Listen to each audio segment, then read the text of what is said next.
Hi, my name is Matthew Corey, Republican candidate for U.S. Senate, Connecticut. I wanted to talk about the Tax Cuts Jobs Act. This is a great bill for American companies and a great bill for the American worker. This is going to incentivize companies to reinvest in this country and bring back jobs. Now, the biggest argument the Democrats have is corporations are going to buy back stock. Well, of course they are. And that's good for anybody's 401k, and that's good for U.S. corporations. But in a booming economy, companies do not hunker down. They grow and they want to expand. And the second part of this bill that really it should be enthusiastic for the American worker is where businesses get to write off 100% deduction on the equipment they buy. So we already heard FedEx is going to buy a new fleet of trucks and some new planes.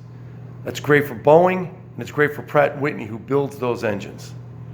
It's also good for the American worker who builds those trucks, which happen to be good union jobs.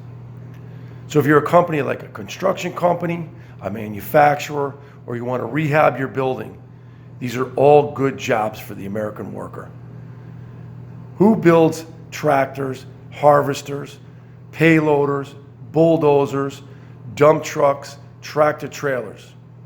Union workers. This is great for the country. It's great for union jobs. Unfortunately, here in Connecticut, we're losing those type of jobs because of failed liberal policies. But we're going to bring them back. But let's hear a little snippet from Senator Murphy. It seems like it's going to have such negative political consequences. How is this a rational vote for them, even with their donors being pushy? Yeah, listen, great question. It doesn't seem to be rational. But I go back about 6 months. When we looked at the first few fundraising quarters in House races and Senate races across the country, something surprising happened. Democratic challengers were outraising House incumbents. Now, that rarely ever happens, and yet it was happening in dozens of races. And there were two reasons for that. One, Democratic enthusiasm is up. But two, there really is no low donor Republican base any longer.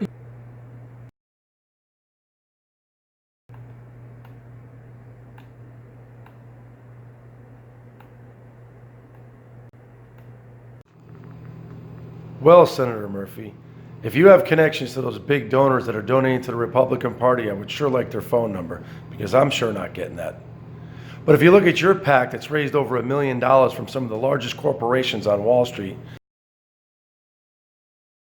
JP Morgan Chase, Goldman Sachs, Travelers, Hartford Financials, and especially those big pharmaceutical companies that are causing the opioid epidemic has donated to your campaign also, sir. So I don't know where you're coming up with the big donors, but please share your phone number, because I'd like to have a little bit of that for a fair competitive race. Let's listen on.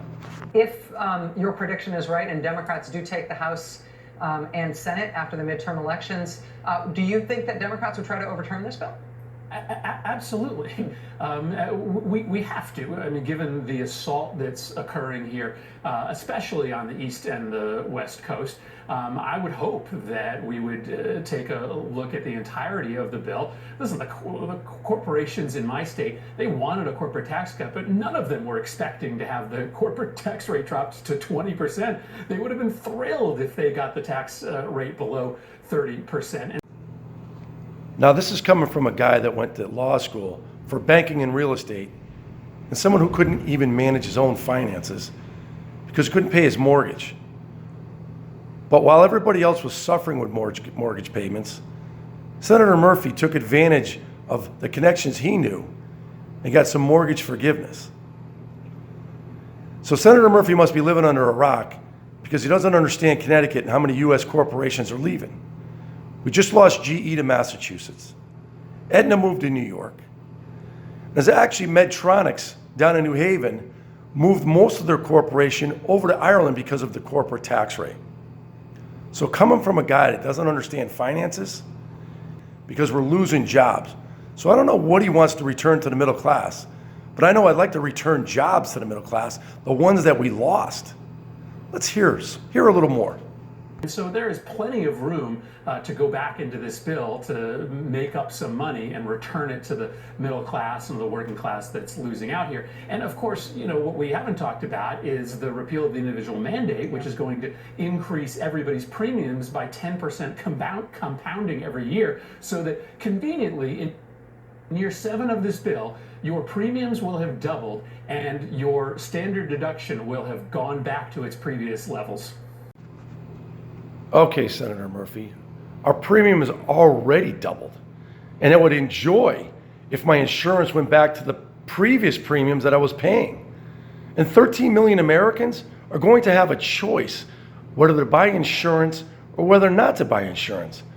And hopefully, if we can repeal this law and make more competitive in the free market system for insurance companies and get the regulators out of the way and at least be able to buy insurance across state lines, maybe we can afford insurance.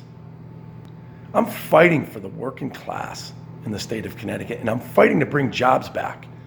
You have to at least run a business to understand what it is businesses need.